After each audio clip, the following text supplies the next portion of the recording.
Having to tell my meat seller in the market to give me bones separately whenever I buy beef is now a habit for me. So I'll be showing you what I use these bones for. So now you get a pot and you add in the washed bones. You add in ample amount of water. You add in your mixed spice, curry, thyme, rosemary, blended ginger and garlic, blended onions, seasoning cube and salt to taste. You cover it up and you cook on a very low heat, or if you have a slow cooker, then you can use a slow cooker to cook this so the flavor comes out really well. Once that is done, you get a sieve and then you separate the bones from the stock, and there you have it, a beef stock.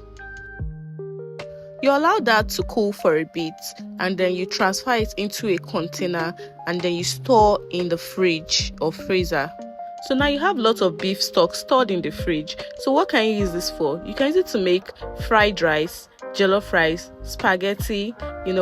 There are times you'll be in a situation where you don't have access to protein and you want to give your family a good flavorful meal, then this can be handy. You need to have this stored in the fridge every single time. This is budget friendly. So when next you go to the market, don't hesitate to tell your beef seller, "Oga, please, can I have those bones, those leftover bones?"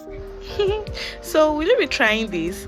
Let me know in the comment section, and please don't forget to subscribe to my channel to get notification on when I upload new videos. Thanks for watching.